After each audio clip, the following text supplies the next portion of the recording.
Hello viewers, welcome to this special interview with the King of the Azande Kingdom, His Majesty King Atoroba Penethikito Budwe. Your Majesty, congratulations on the 3rd anniversary of the Azande Kingdom's restoration. How do you feel about reaching this milestone? Thank you so much. First of all, I would like to thank the Almighty God who have protected us until we reach this celebration. Actually, it was not a celebration, it was a launching of the Kingdom Administration Block because we have completed 3 years now. It was not easy, but through the support of the sons of the kingdom and daughters, our friends, the national government, our partners, then we reached it well and we were able to make it successfully. Looking back over the past 3 years, what have been the greatest achievement of the kingdom since its revival? Actually, after the restoration of the Azande Kingdom, I would like to thank His Excellency President Salva Kiir Mayardit, who supported us in restoring this historic kingdom. The Azande are one of the ethnic group in the Republic of South Sudan. The Azande were living in a vast land before the British and the other foreign forces came to divide the Azande people. The Azande were under the kingdoms. There were many in population. And the time the British, the Arabs came, there were issue of slave traders which was taking place.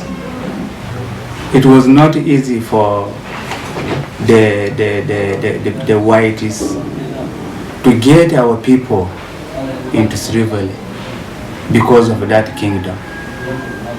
So the kingdom was able to protect the Azande people and other ethnic groups. So it was just after the whites discovered that the Azande are brave and it is not easy to penetrate into their kingdom, then there is what they call the Berlin Conference that took place in Germany in 1884. So they decided to divide the Azande into 3 countries. The Belgium took the part of Congo, the DRC Congo. The British took the other side of Sudan by then. Then the French took the one of Central African Republic. So that is what happened, and that is how the Azande people were divided. Other ethnic groups were divided into 2 countries, like the Baka, like the Nuer. You can see them in Ethiopia, you see them in South Sudan or in Sudan. So, but for us, we were divided into 3 countries in order to weaken the Azande people. As a result, they managed to kill King Budwe in 1905. That was the end of the Azande Kingdom since that time. But when the British started ruling, they did not allow the Azande to restore their kingdom. When the Arabs came in, they also did not want the kingdom to be restored. But the historic movement of SPLA came.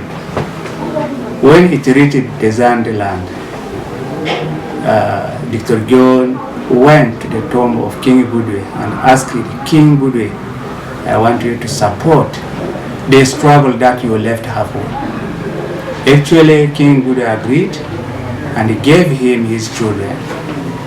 Then the SPLA were able to get Budwe 1 brigade Budwe 2 Brigade, Budwe 3 Brigade, and the other supports from the citizens, even from the traditional leaders. So the traditional leaders supported the struggle, supported their children, supported the movement strongly, even by controlling our territory, not to allow the Arabs to come in again. So the policy of the SPLM, or what Dr. John said, that we need to fight and get our independence. After getting the independence, we will restore all what the Arabs and the British destroyed. That is the message which convinced the Azande people to support the struggle. The most important thing that we said, we need to support the struggle to restore was the kingdom. Because the kingdom is the culture of the people. We the Azande, we can't live out with this. So after we got the independent, we were supposed to restore the kingdom in 2013, but the war broke out. We said we can't restore the kingdom when blood is. So we suspended the process until 2022. We asked His Excellency.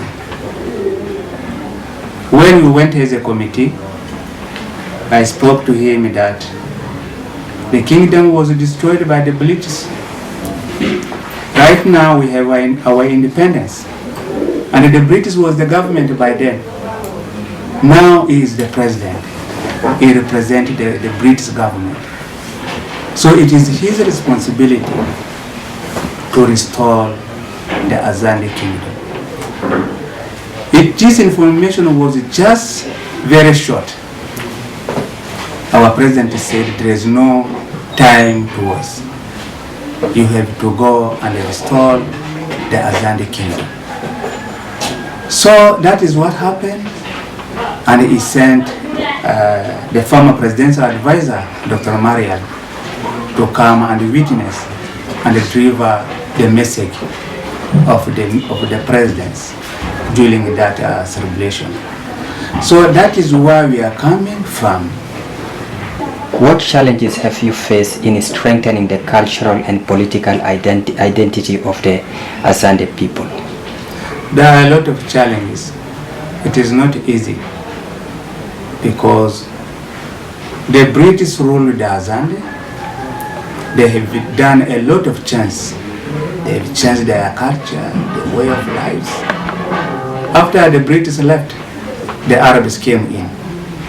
They also ruled the Azande for many years and changed a lot of things. Without a kingdom for 117 years, it creates a big gap. Today, most of the Azande are not Zande because they lost their culture, which was the Might Kingdom, for 117 years. So with this, I'm struggling to put things in order. When I became a king, I did not see some elders who were in the court of King Budwe. I did not see some elders who were within the kingdom by then. Even their children, I just saw young people who did not have the history, who did not sit with the king to know more from him. I got people who were not in the court of Israel. I got people who were not in the courts of Mange. I got those who are not in the courts of Tombora. I got people who are not in the court of Budwe. So I just got new people. Even me, I'm just a young person who did not know how the kingdom was before. But right now, there are some people who sat with their fathers, who got some information about the Azande kingdom, the information about the Azande culture. So we are trying to collect those informations, and we want to put in place, and we want to see how we can educate our people, the young people, so that they can pick key areas that we want to put in place. And not only that, you know, the Western world is taking over the whole world now. Most of our boys also started out of the country. They also brought different culture, different system, different way of things. So there is a lot of confusion within. And right now, the system of the government, we have the government, the national government, we have the state government. Not only that, there are also the partners, the UN. There are a lot of laws that govern the country, that govern the state, and also the community. There are a lot of human rights that prevent the kingdom to perform its duties. Because if you want to prepare a child, it should be done in a traditional way. But now it seems like there is another law which is operating that prevents the parents not to guide their children according to their culture. There are a lot of cultures. These are the challenges we are getting since the restoration of the Azande kingdom. Your Majesty, during the celebrations, which was also the launching of the foundation stone of the administration offices of the kingdom, the governor by then, Alfred Futuyo, announced the cancellation of free primary and secondary education. What is your reaction to this decision, and how do you think it would impact the Azande community? A kingdom is an institution under the government. According to the law, if you go to the local government, you will see the structures of the traditional leaders. And the kingdom is one of the structure of the local government act. This is the law we are under.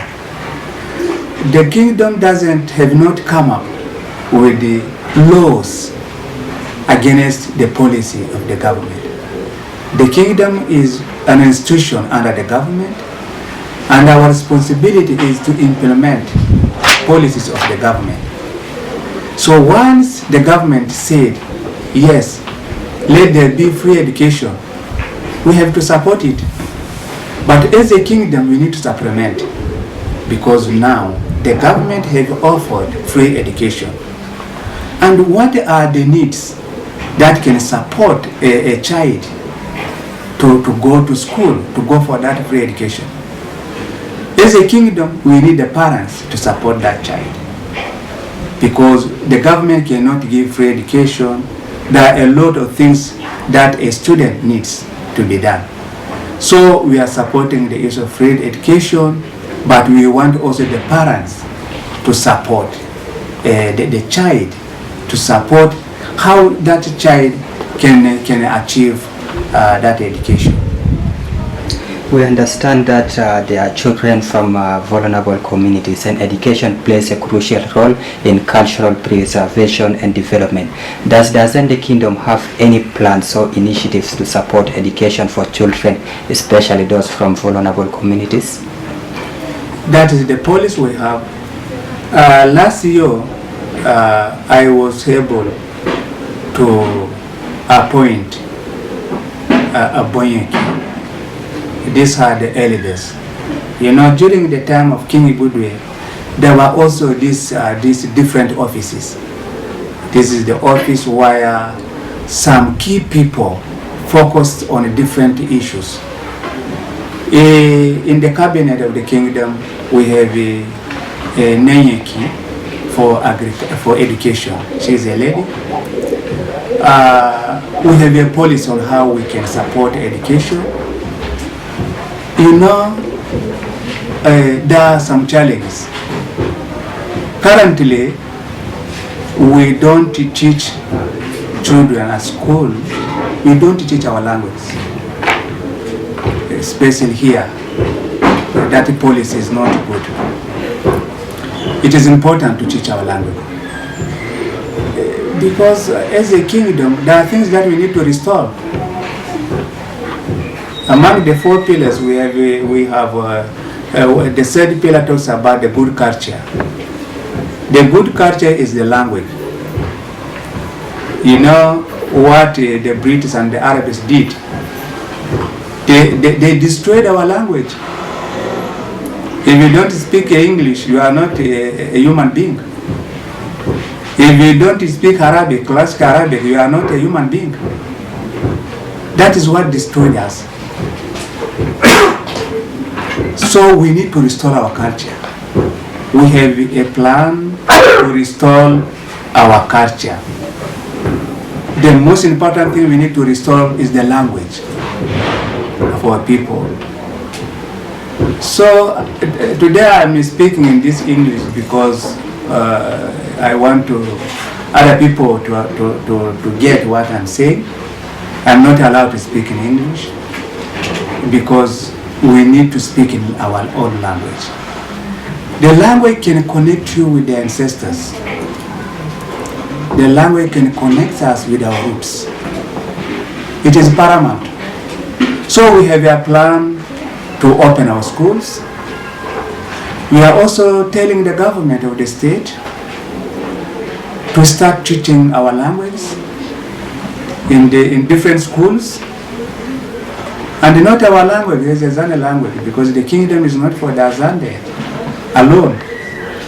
It is for all of us, because we have different ethnic groups within. We are also encouraging other languages to be taught at school. Yes, there are a lot of children who are suffering, who does not have parents, and many have come to me. What I'm doing is requesting the private schools within Yambio to give me opportunity.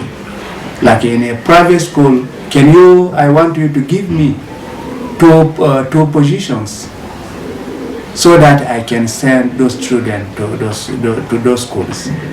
There are numbers of children that I've sent to different schools in Yambio, and I'm still going forward to see where I can send more to, because really there are a lot of children who doesn't have parents, and they are looking at me or at the kingdom as their father and their mother. So that is what we are doing as a kingdom. And you know, this is a new kingdom, just 3 years, and this area we also need support from our partners so that we can be able to achieve. We are looking, people are looking at us like a relief, like people who provide aids. So that is what I know in the area of education and what we have done so far. We have a vision of opening school from lower classes up to big institutions. You see, kingdoms in the region doesn't focus only on the cultural aspect. It also focuses about the education, which is part of development, and we need to move to that area. Your Majesty, beyond education, what are your priorities for the Azande Kingdom moving forward? Are there any specific economic, cultural, or social projects you plan to launch or you have already launched? Actually, before I go to that area, after we restored the kingdom, their ancestors brought 4 pillars so that we can stand on. The first pillar we have is peace. For us to do well, we need to have peace. Since I came, I've been struggling to make peace attractive within the kingdom.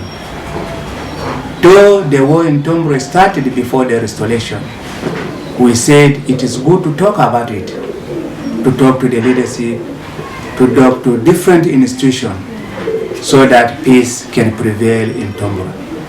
But because the nature of that war and conflict was very complicated, that is why we were unable to bring peace to Tombra those days. But I hope this year peace is going to prevail in Tombra.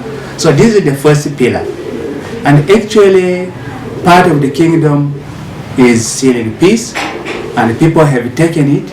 And the peace I'm talking about needs to start at home, at the Boma level, the Payam level, and the county level, until the kingdom level. So the second pillar is unity. We need to be united. Without unity, we can't prosper. We were united, that is why we defeated our enemies. And even during those days, unity was very, very attractive during the time of King Budwe. That is why he fought many wars and defeated. So unity is paramount. Not only the unity of the Azande people, our unity, the people of the kingdom. Within our kingdom, we have different ethnic groups. Since I came, they are very supportive to the kingdom. They do a lot of contribution. Even recently, they did a lot of work. So we need to be united. Unity is very paramount. So the third pillar is restoration of good cultures. There are a lot of good cultures. God created us with our culture, and people came and destroyed it. So I want to work hard to restore the culture of the Azande people, the good one, because there are also bad cultures, and the culture of other ethnic groups who are living within the kingdom. So that is the third pillar, and it is taking shape. It is taking shape. Even unity is taking shape. As you saw 2 days back, there were different ethnic groups. So the people within South Sudan, they celebrate as individual cultures, not like to bring other tribes. So there are tribes who does not have power. They don't have the resources. They can't make that forum. As a kingdom, why not to bring them together so that we move together? Because the destruction which was done by those people was not only for the Azande, it was done for all South Sudanese and Africans. So this is the third pillar. The fourth pillar is peaceful coexistence. Peaceful coexistence. We need to live together with our people. You see, other countries, they live together. Even the American, they allow people to live within their country so that they can be powerful. If I have a population here, the Azande and the other ethnic groups who are willing to support us, so that means I have power. They can support us. We can make development. So this is the fourth pillar: peace, unity, restoration of good culture, and peaceful coexistence. So the 4 pillars, we are really moving. We are moving forward, not backward. It is taking shape. I want to thank also the people of South Sudan, the Azande community, the people of Western Equatoria, our partners, our government, to support us so that we move forward with the 4 pillars. Yes, after the 4 pillars, what next? Because, you know, South Sudanese, they did a lot during the wartime. They were working very hard to feed the movement, to support it financially, and to go to front lines. And even for our ladies, they were able to make a break. People were very active. After we got the independence, South Sudanese went to sleep. Nobody want to work. That is why you have seen that people came to plant okra within South Sudan. The oil money that we were fighting for to get, billions of monies are going outside the country to buy okra and other food stuff. Because we are relaxing after getting the independence. So there is a call that I made last year. I made a call for everybody to go for farming. And not only a call, I even initiated agriculture project in Iba, Yambio and Zara. Over 300 fedels. Because these South Sudanese, they don't want to hear. They want to see physically. Last year we succeeded because we said, what can we get money out of? We said no. Let us plant watermelon. Because watermelon can take 3 months and then we get money. We managed to send watermelon to Juba last year. And people, by that time, people used to call us watermelon. The kingdom is, the Azande kingdom is watermelon. So, and you can imagine, watermelon can grow here. It can grow here in the kingdom. That means we have money here. We have money here. But the issue is we don't know how to make it. So the call of the kingdom is to go for agriculture. Our president is also a farmer. He is a president and he is a farmer. I used to see him going to Roli, to his farm. And people used to learn from their fathers. Are we not learning? Are we not learning from the president, who is the president of the republic, who have resources? What makes him to go farming? So agriculture is the most important thing, and we made a call for it, and we are going to continue, because that is the only source of income.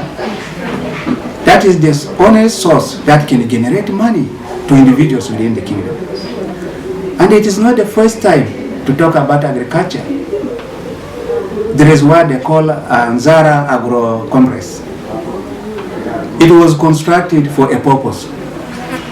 It was brought to here for a reason, because they knew Zande land is paradise. Even you can plant a Nile, and out of that Nile you can get high on bar. So that is why they constructed it. So the Azande were working very hard by that time, and they were also using force to make a Azande plant cotton. You sell, you get money, and then you plant cassava, granules, and you have food in your grain, in your granule. So we need to follow it. The problem we have come up, as you heard, that we need to stop laziness. I have already put an order. Implementation is going to take place. I want everybody to cultivate. You don't cultivate, I take you to the kingdom's farm. So now the only challenge is I want the government to support me with the police, because I don't have a police, and I cannot bring young people to do the work. The kingdom is part of the government, so I want the police to help. If we do that, great change can happen. I want to take my community back. We need to move a step to where we are coming from. If you go around, you will see people just playing cards and so on. This is not a good policy. This is not a good policy. So agriculture is the only source that we look at, and we have already started, and we are going to continue with it. Last year, people were able to produce a lot of food. Main trucks were coming and going. Within the kingdom, I don't think there is anger. There is food within the kingdom. So we need to encourage. And the policy that I came with was I want to end household to every 2 farms. One for money and the other one for feeding. You don't need to mix things. To be strong, you need to have something for money. Even you at home, you can make a budget. So this money to help other things, and this money is for feeding those who have money. But I also want it. And I want to encourage people, because you see people are suffering. How can you suffer? How can you continue to be in prison in paradise? We as a kingdom are going to use power to make change. I want to put money into the pockets of the people. I've already done it, but I will continue with it. Not only that, this country, it is like people are not caring. There are partners who are supporting us. They have been supporting South Sudan, some during the war time until now. It needs a policy to guide them, because we need to move to big scale farming, not okra, not vegetables. We need to move to cash crops. Cash crops can produce millions of dollars. Uganda is getting a lot of money out of coffee. And it seems like that coffee, part of it is coming from Congo, from DRC. Why not supplement those who are in paradise within the kingdom? We can. Even during wartime, we used to send a millet, telebun, to Uganda. We used to send tobacco. Why is it not happening now? Why is it not happening now? I'm not a government official. I don't have that power. But I can be an advisor to our government here, to the state government, so that they can change the policy. We can change the policy of not bringing the seeds of okra and other vegetables. We need coffee. We need seedlings of coffee, avocado, palm oil, and other cash crops. That is what we want. As a kingdom, we have a plan for that. And I've already started planting on my own. But the challenge now is how to make that seedling. It needs technical people. I want to encourage all the citizens within the kingdom to plant coffee. But it seems like it is a big project, because the kingdom cannot provide the seedlings, because any policy that you need to develop, it is also good to bring something attached. We are talking about the coffee. Now the committee are asking, why are the seedlings?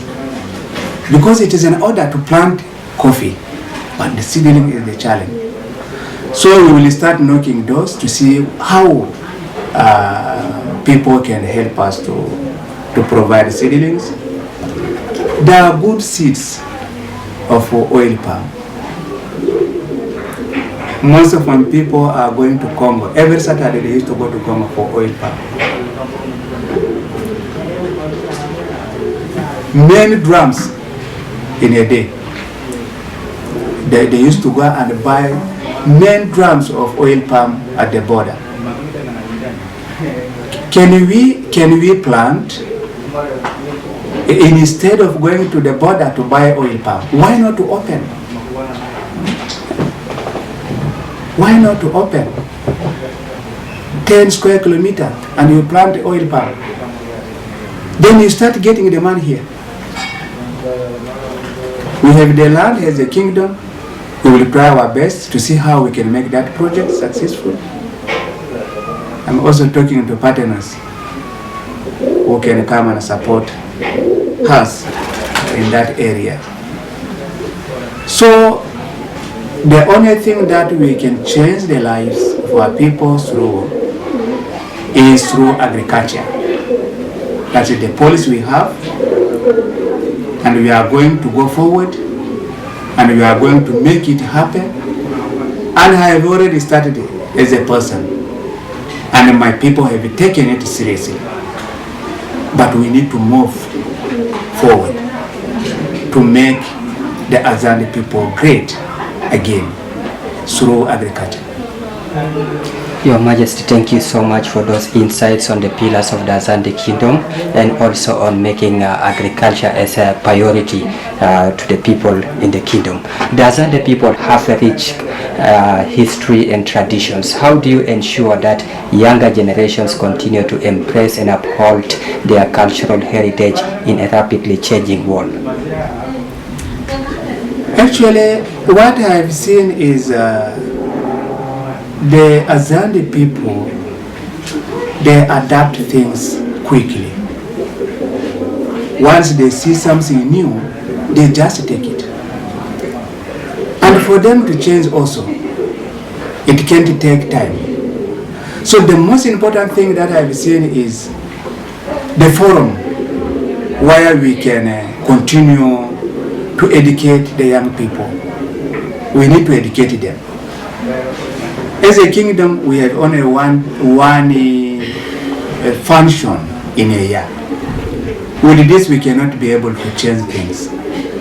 Because even if you want to cultivate, and you start somewhere, and you go for 9 months, 11 months, and you come back, you will not see something good. So we as a kingdom, we want to come up with our calendar so that we can have frequent occasions on how we can be able to educate and change the lifestyles of our people. Through these programs, we can be able to restore our culture and at least to reduce the foreign cultures and put things in order.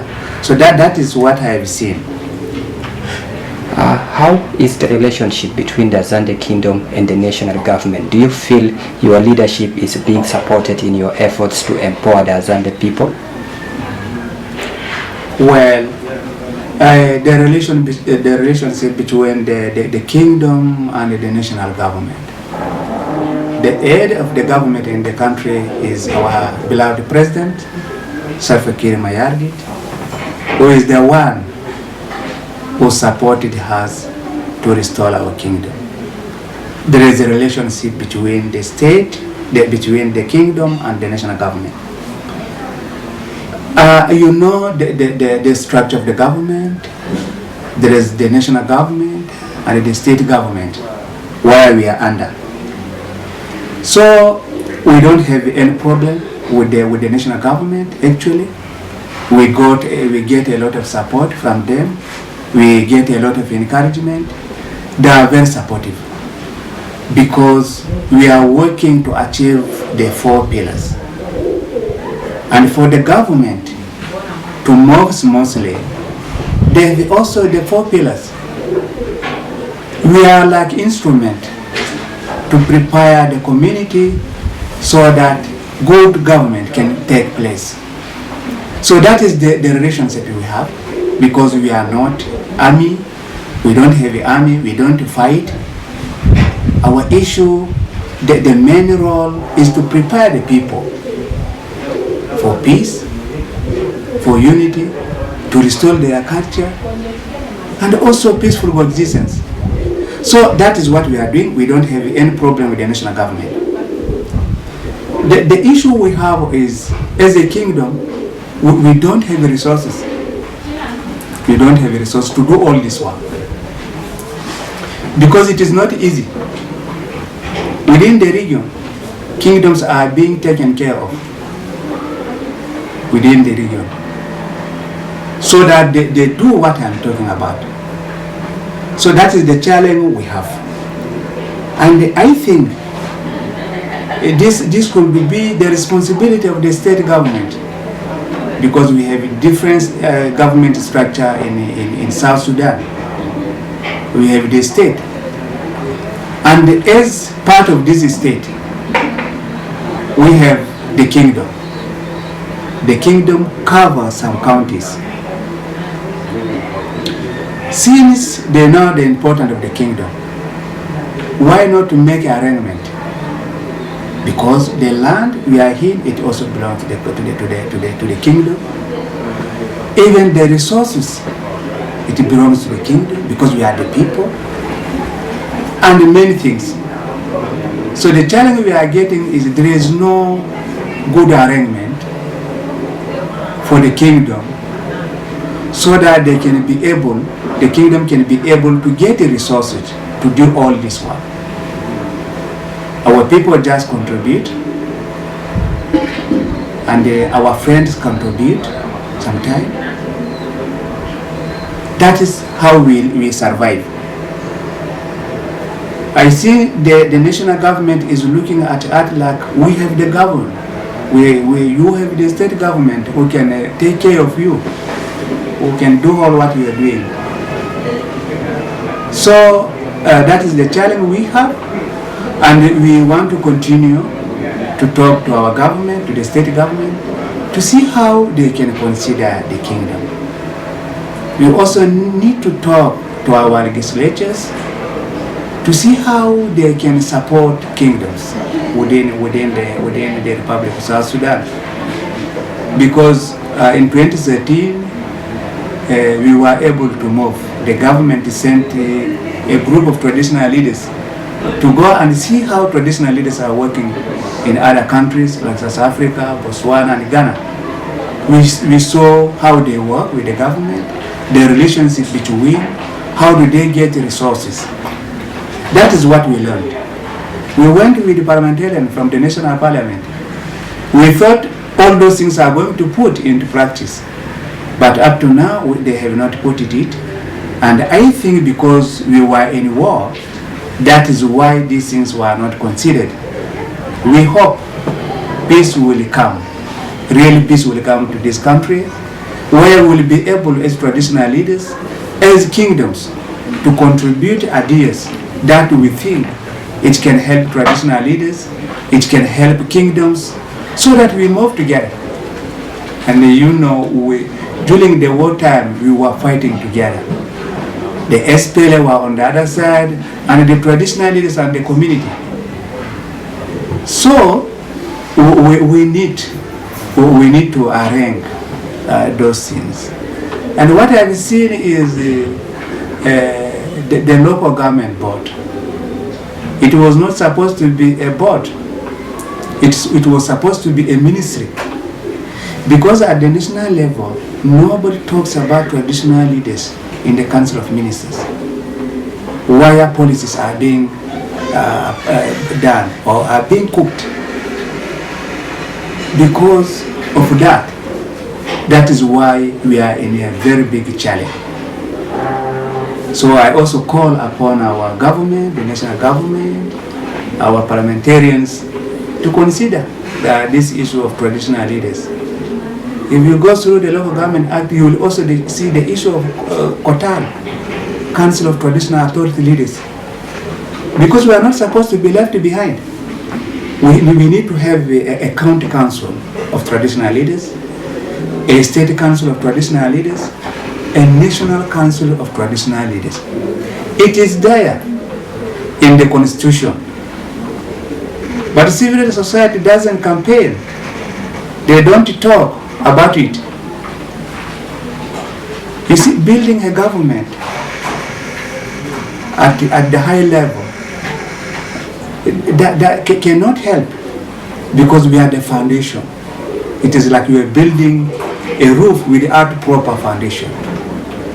So when a real peace comes, we need to look into this issue to see how we can empower the traditional leaders. We can establish all the institutions that they deserve according to the constitution, so that we move parallel together with the executive. Your Majesty, still let me take you back to the relationship between the kingdom and the government, but this time with much emphasis on the local government.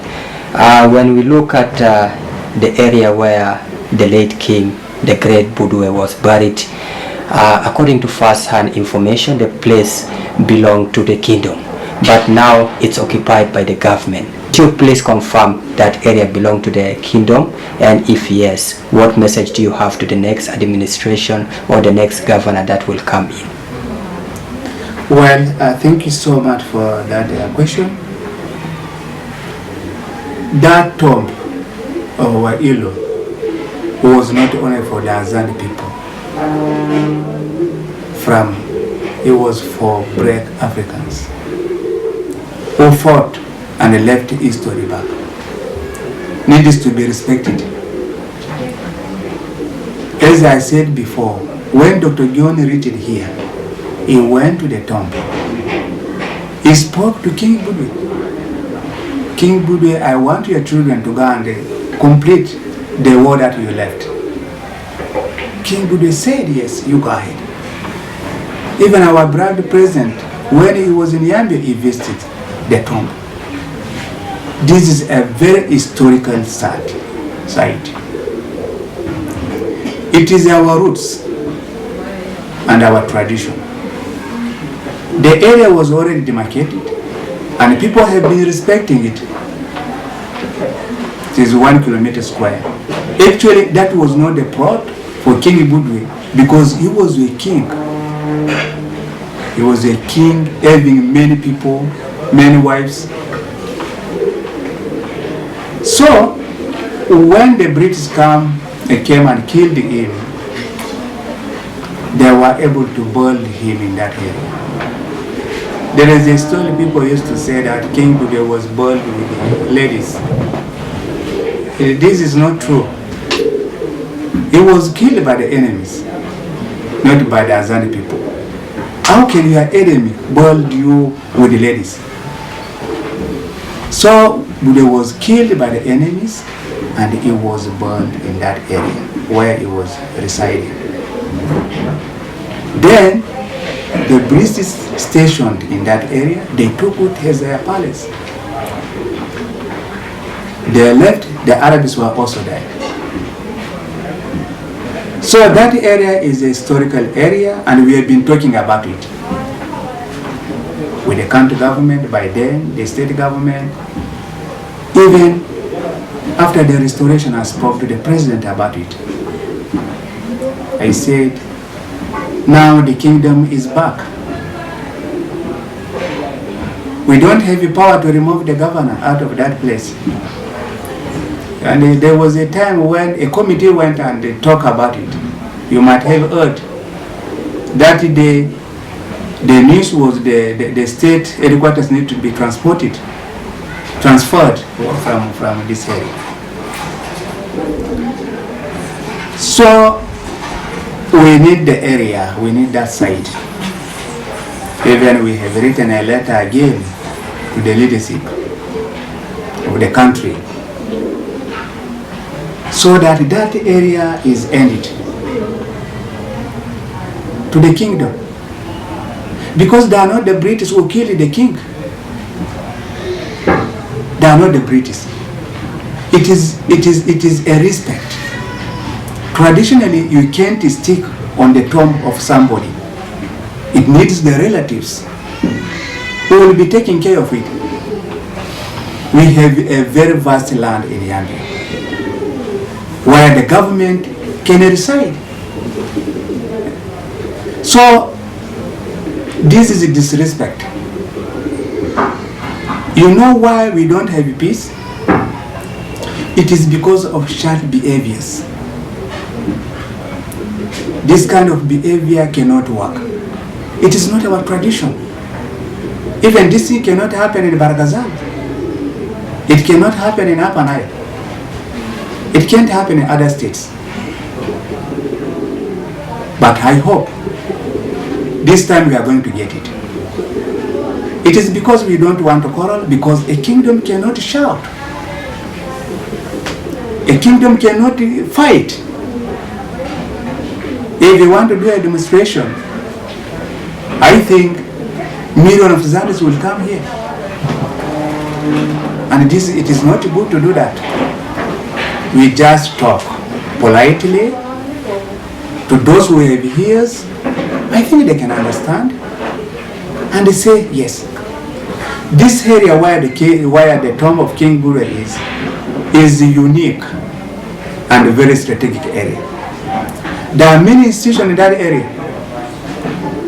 It can also generate fund to the kingdom so that we do our programs.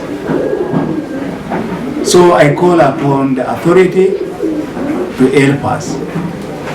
Since they cannot help with other things, why not to hand over the area and the tomb of our beloved king so that we start taking care of it. So this is the message to our people, the state government, the national government. It is not only the area where the governor is, even the police commissioner is also on the tomb. They have squeezed the tomb. The governor's residence posted the fence onto the tomb. The other side of the police commission, they post. We fought to restore our culture. That was the reason of fighting, because the whites and the Arabs destroyed our culture. Now we need to look far and see what are the cultures that they have destroyed. They have killed our history, our king. This is one of our culture. They have done a lot of things, a lot of damages in other places. So, as we have completed the third year now,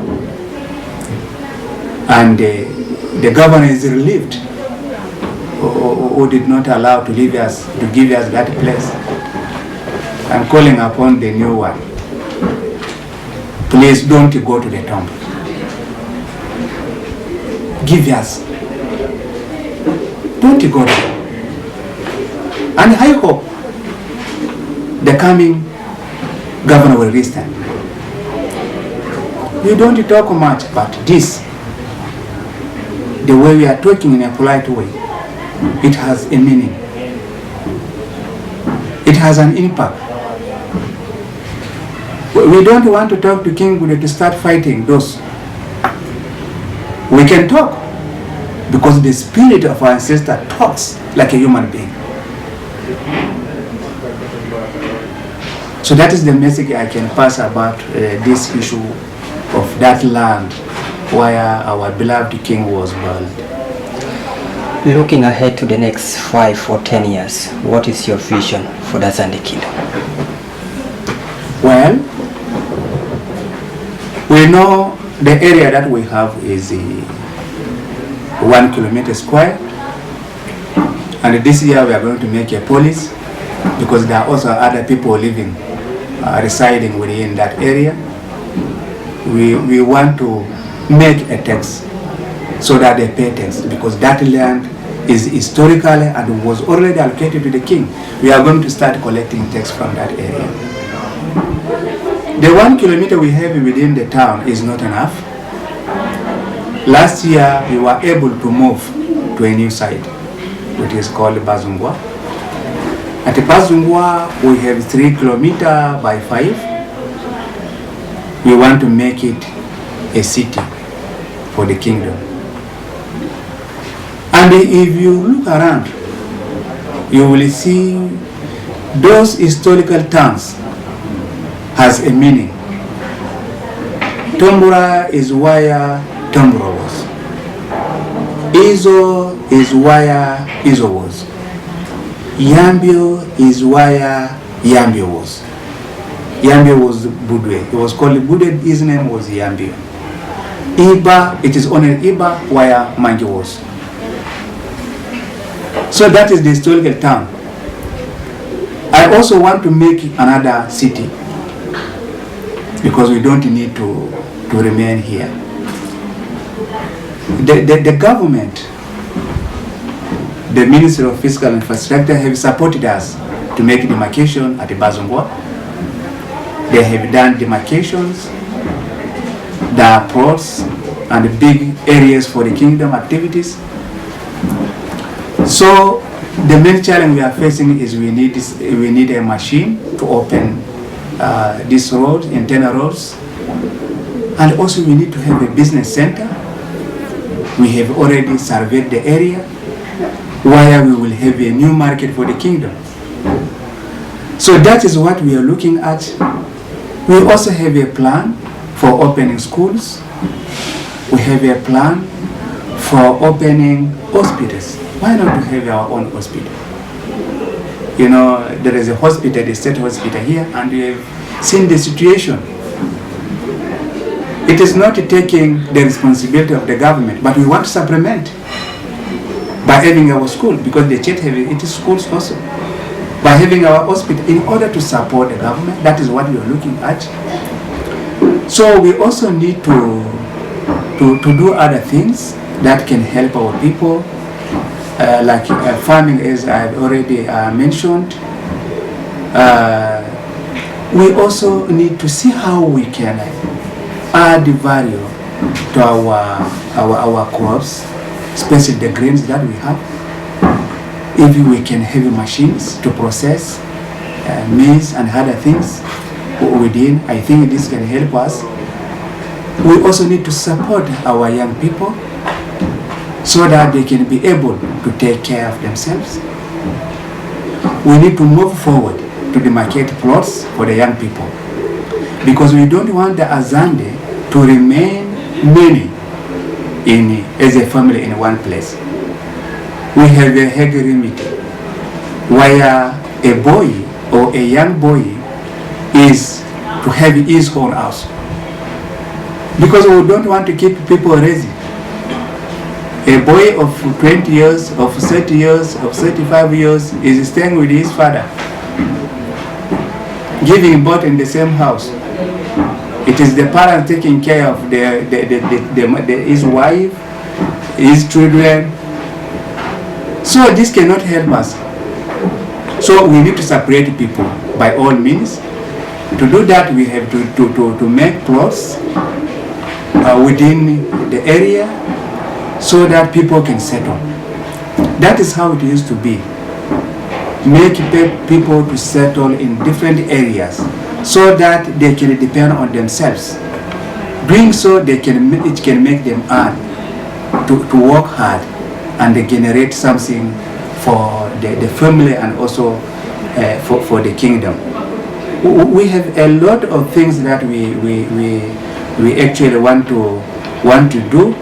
We need to have our own like the bank for the kingdom. What we think can help, we are looking forward to see if we can have that. And not only just within the kingdom, we also need to knock doors from our neighbors if they can allow us to give a piece of land, like in Juba, so that we can do things. Actually, we need to have a big store in Juba, whereby we can be able to transport our goods and sell it. So these are the few we are looking forward so that we can be able to move as a kingdom.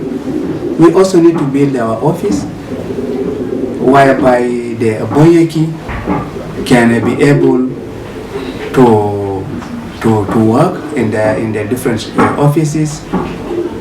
Most importantly, we need to change the lifestyle. Within these 5 years, we need to change the community of the Azande so that they depend on themselves.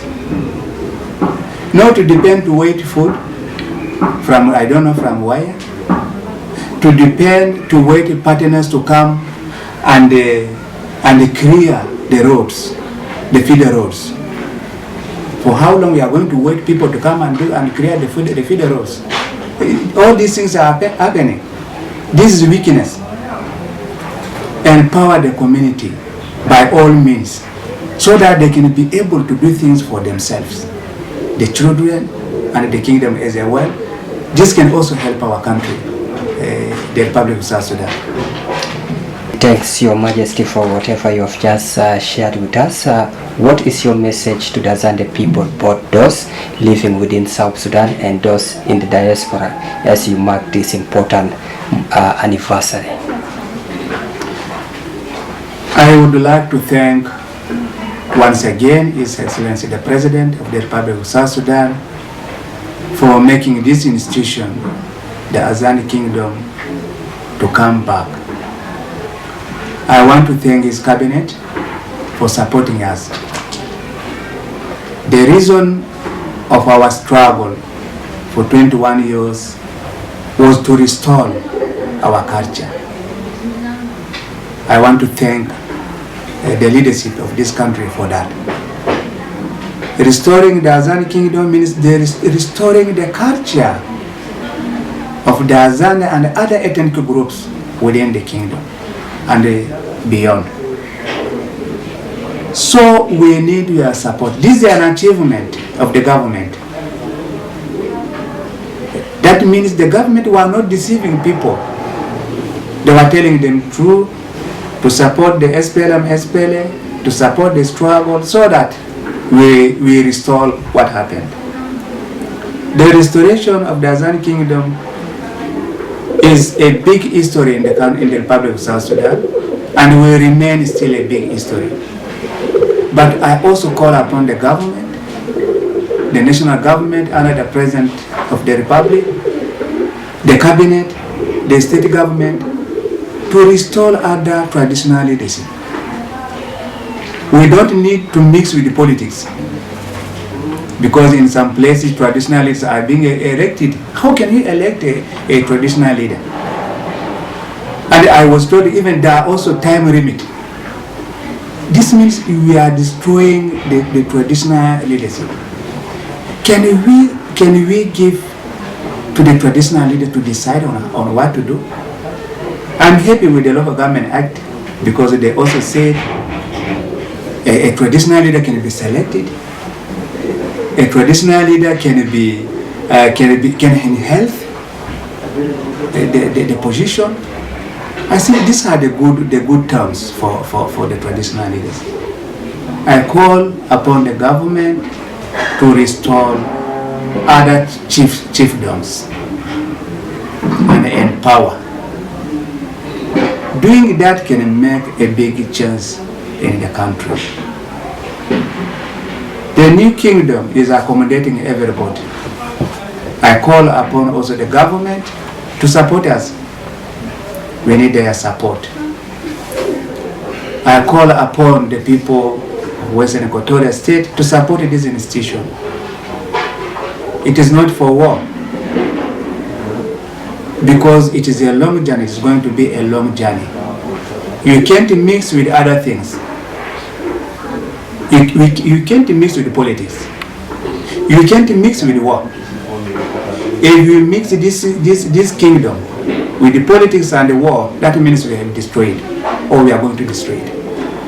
That is why we developed the 4 pillars. I call upon the people of Western Equatoria, especially the Azande, to support us so that we achieve the 4 pillars.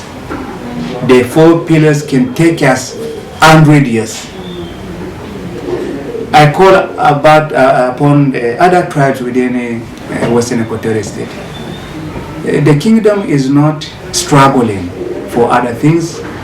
It is not going to get people's land. We have a vast land. We have not filled it yet. That is why we are instructing our boys to get married, those who are able to get it, not the children, so that we can have a big population. The Azande Kingdom are not going to take one step of people's land. We have a vast land. We are not going to take it. But we don't want somebody also to take ours. So, this institution is going to promote the culture of other ethnic groups within the kingdom and beyond. Not by force. We don't need force. But we need to talk to you, please. Our culture was destroyed. You come and join us. So I want other ethnic groups within the kingdom to support us so that we can start that journey, a new journey after our independence with a new kingdom. I call upon the people of Baragazal, who are our neighbors here, to support this kingdom. I call upon the people of Upper Nile, who have the two kingdoms, also to support us. We want to make a change. We want to build a kingdom, our new home, for all of us in the Republic of South Sudan. I call upon the partners also to support this institution because it is not for war. There are a lot of development. I want to thank those who are here, who are within Yambio and beyond, for their supports, because they are also supporting us. But they need to add their effort so that we can be able to achieve the vision that we want to achieve. I also want to call the media to continue coming to the kingdom so that we can be able to talk to the public, to talk to the world, in order to make change and development for the welfare of the people of the kingdom and the people of the Republic of South Sudan in this great region. Your Majesty King Atoroba Benedicto of the Azande Kingdom, thanks for accepting to talk to SSBC. Thank you so much. My greeting to all South Sudanese and the people of our region and beyond. I want to also give you a blessing. May the blessing of our Lord and the blessing of the King, the mighty kingdom of the Azande, be upon you all. With those few words, our viewers, thanks for watching and enjoy the rest of our programs. Thanks for now.